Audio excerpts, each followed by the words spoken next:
ಈ ನಡುವೆ big ಬಾಸಲ್ಲಿ Gilli ರಕ್ಷಿತದು combination ನೋಡೋಕ್ಕೆ ತುಂಬ ಚೆನ್ನಾಗಿರುತ್ತೆ. ಮೊದಲು ರಕ್ಷಿತಾ ಮೇಲೆ ಕೋಪ ಬರ್ತಾ ಇತ್ತು. ಅವಳು ಮಾಳನ್ ಸಪೋರ್ಟ್ ಮಾಡೋದು ಅದೆಲ್ಲ ನೋಡಿಕೊಂಡು ಕೋಪ ಬರ್ತಾ ಇತ್ತು. ಗಿಲ್ಲಿ ಹತ್ರ ಚೆನ್ನಾಗಿ ಇದ್ಕೊಂಡೆ ಗಿಲ್ಲಿ ನಾಮಿನೇಟ್ ಮಾಡೋದು ಎಲ್ಲ ಮಾಡ್ತಾ ಇದ್ಲು. ಅವಾಗ ಸ್ವಲ್ಪ ಕೋಪ ಬರ್ತಾ ಇತ್ತು, ನಾಟಕ ಅಂತ ಅನ್ನಿಸ್ತಾ ಇತ್ತು. ಆದರೆ ನಾಟಕ ಇರಲಿ ಏನಾದರೂ ಇರಲಿ ಅವಳದು ಅದು ಗೆಲ್ಲಕ್ಕೆ ಅವಳ ವಿಧಾನನೂ ಆಗಿರ್ಬೋದು. ಇಲ್ಲ ಅದೆಲ್ಲ ಕೌಂಟ್ ಬರಲ್ಲ. ಮೇಯ್ನು ಜನರನ್ನ ಎಂಟರ್ಟೈನ್ ಮಾಡ್ತಾ ಇದ್ದಾರಾ, ನೋಡೋ ಜನಕ್ಕೆ ಇಷ್ಟ ಆಗ್ತಾಯಿತಾ, ಅದೇ ಮೇಯ್ನ್ ಬರೋದು. ಮೊದಲು ಮಾಳು ಜೊತೆ ಇರಬೇಕಂದ್ರೆ ಅವಳು ಜಗಳ ಆಡೋಕ್ಕೆ ಕೋಪ ಬರ್ತಾಯಿತ್ತು. ಯಾಕಂದರೆ ಮಾಳು ಬಿಗ್ ಬಾಸ್ ಮನೆಗೆ ರಿಸರ್ವ್ ಅಲ್ಲ ಅಂತ ಗೊತ್ತಿತ್ತು. ಅಂಥವ್ನು ತೊಗೊಂಡೋಗಿ ಇವಳು ಅವ್ನು ಏನು ಮಾಡಿದ್ರು ಸರಿ ಅಂತ ಸಪೋರ್ಟ್ ಮಾಡ್ತಾಯಿದ್ಲು. ಅವಾಗ ನೋಡೋರ್ಗೂ ಚೆನ್ನಾಗಿರ್ತಾ ಇರಲಿಲ್ಲ.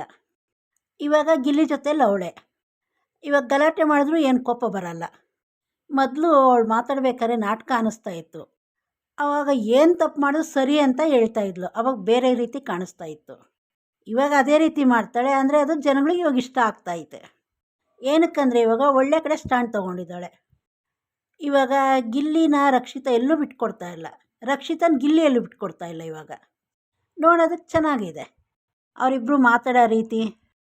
ಇವಾಗ ಗಿಲ್ಲಿ ಅವಳನ್ನು ಕಾಮಿಡಿ ಮಾಡೋದು, ಒಡೆಯೋ ರೀತಿ ಕಾಮಿಡಿ ಮಾಡೋದೆಲ್ಲ ತುಂಬ ಚೆನ್ನಾಗೈತೆ ನೋಡೋಕ್ಕೆ. ಗಿಲ್ಲಿ ಹತ್ರ ರಘು ಹತ್ರ ಬೇರೆ ಯಾರಾದರೂ ಹುಡುಗಿರು ಬಂದು ಚೆನ್ನಾಗಿದ್ದರೆ ರಕ್ಷಿತಕ್ಕೆ ತುಂಬಾ ಕೋಪ ಬರುತ್ತೆ. ಯಾರಾದರೂ ಬಂದು ಅವ್ರ ಪಕ್ಕದಲ್ಲಿ ಕೂತ್ಕೊಂಡ್ರೆ ನಿಮ್ಗೇನಾದರೂ ಅನಿಸುತ್ತಾ ಅಂದ್ಬಿಟ್ಟು ಅಲ್ಲಿಂದ ಅವ್ರನ್ನ ಎಬ್ಬರಿಸಿ ಕಳಿಸ್ಬಿಡ್ತಾಳೆ ಇವಳೇ ಜಗಳ ಮಾಡಿ. ಅಂದರೆ ಅದನ್ನು ನೋಡಿದ್ರೆ ನಮಗೆ ಕೋಪ ಬರಲ್ಲ, ಒಂಥರ ಖುಷಿ ಆಗುತ್ತೆ.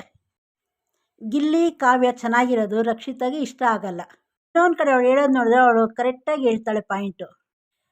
ಕಾವ್ಯಗೆ ಗಿಲ್ಲಿ ಎಷ್ಟು ಸಪೋರ್ಟ್ ಮಾಡ್ತಾನೆ, ಆದರೂ ಕಾವ್ಯ ಕಿರ್ಚೋದು ಬೈಯೋದು ಎಲ್ಲ ಮಾಡ್ತಾಳೆ. ಅದು ರಕ್ಷಿತಾ ಡೈರೆಕ್ಟಾಗಿ ಕೇಳ್ತಾಳೆ ಗಿಲ್ಲಿನ, ಏನಕ್ಕೆ ಅವಳು ಹಂಗೆ ಮಾಡಿದ್ರೂ ನೀನು ಅವಳ ಹತ್ರ ಅಷ್ಟು ಇದು ಮಾಡ್ತೀಯ ಅಂತ ಕೇಳ್ತಾಳೆ. ಅದು ರಕ್ಷಿತಾಗೆ ಇಷ್ಟ ಆಗ್ತಾ ಇಲ್ಲ. ತುಂಬ ಜನ ಇಲ್ಲಿ ಗಿಲ್ಲಿ ಕಾವ್ಯ ನೋಡೋದಕ್ಕೆ ಇಷ್ಟಪಡ್ತಾರೆ. ಆದರೆ ನನಗೆ ರಕ್ಷಿತಾ ಕಾವ್ಯ ಗಿಲ್ಲಿ ನೋಡೋಕ್ಕೆ ತುಂಬ ಇಷ್ಟ ನನಗೆ. ನಿಮ್ಗೆ ಯಾರು ಕಾಂಬಿನೇಷನ್ ಇಷ್ಟ ಕಮೆಂಟ್ ಮಾಡಿ ಅವರಿಬ್ಬರಲ್ಲಿ.